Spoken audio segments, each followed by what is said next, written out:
అందరికీ ఉషోదయం. ఇజ్రాయేల్ ప్రజలు కానాను దేశంను చేరుట.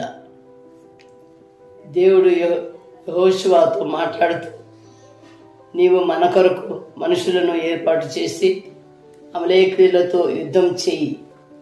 నేను జ్ఞాపకం చేసినట్టుగా కానానును ఆక్రమించుటకు బయలుదేరిన యాత్రికు గొర్రెపిల్లల రక్తం చేత విమోచింపబడిన ఇజ్రాయేలు వారి ప్రయాణం ఎక్కడికంటే దేవుడు వాగ్దానం చేసిన భూమిని స్వతంత్రించుకొని బయలుదేరిన ఇజ్రాయేలుకి మొట్టమొదటి ఎదురు వచ్చిన శత్రువులు ఎవరంటే వారే అమలేకీయులు.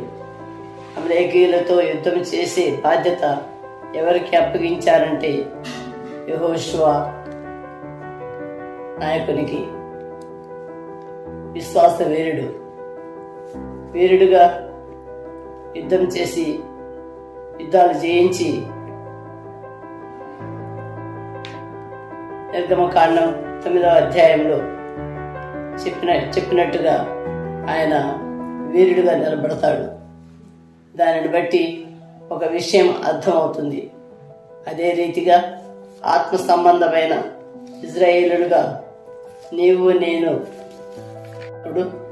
మనం అయితే యేసుక్రీస్తు రక్తం ద్వారా విమోచించబడిన మనం, విశ్వాస యాత్రికులుగా మారుతున్న మనం, పరలోక రాజ్య స్వాతంత్రాన్ని సంపాదించి పెట్టిన యేసుక్రీస్తు ద్వారా ఆ మార్గంలో ప్రయాణం చేస్తున్న మనం, ఆ దేవుడు మనకిచ్చిన పరలోక రాజ్యంలోనికి వెళ్లకుండా దారి తప్పించి మన మీదికి పోరాటం చేయడానికి వచ్చిన మొట్టమొదటి శత్రువు శరీరం.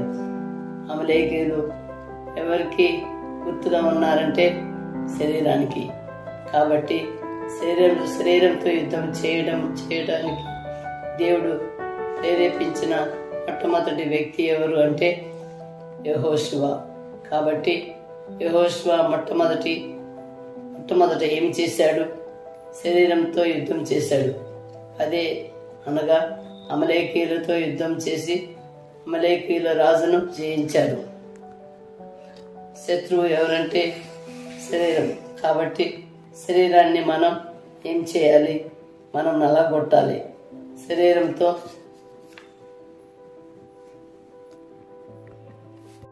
అప్పుడు మనం ఎవరితోనైనా యుద్ధం చేయవచ్చు.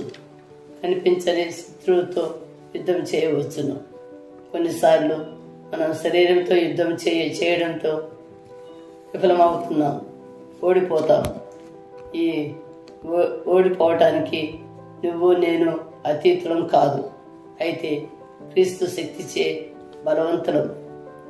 బలవంతంగా ఉండాలి. యెహోషువ బలవంతుడు.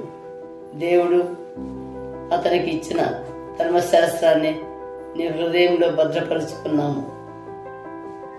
భారతదేశంలో పుట్టిన వారు భారతీయులు అలవాట్లను పొందుతారు. అమెరికాలో పుట్టిన వారు అమెరికా అలవాట్లను పొందుతారు. ఏ దేశంలో పుట్టిన వారికి ఆ అలవాట్లు వస్తాయి. ఇక్కడ యెహోషువ ఐగుప్తులో పుట్టి పెరిగిన, తన యవ్వన కాలం ఐగుప్తులో గడిపిన ఐగుప్తు లక్షణాలు పునికి పుచ్చుకోలేదు. ఎందుకంటే ఆయన భిన్నమైనటువంటి వ్యక్తి, భిన్నంగా జీవించాడు. క్రీస్తు కొరకు మనం ప్రత్యేకంగా జీవించాలి. క్రీస్తు బిడ్డలకు ఆయన అనుచరులంగా ఈ లోక ఆశలకు అతీతంగా మనం జీవించాలి. ఇన్ కంక్లూజన్, యెహోషువ అద్భుతమైనటువంటి విషయాన్ని చెప్తాడు. అదే,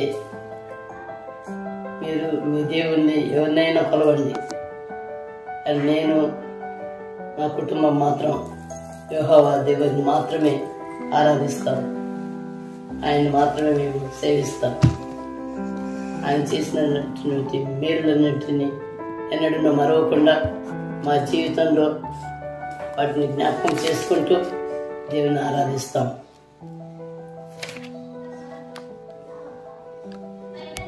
పుత్ర పవిత్ర ఆత్మ సర్వేశ్వరుడు మీ అందరినీ గొప్పగా దీవించి ఆశీర్వదించి కలగాలం కాపాడును గాక. ఆమేన్.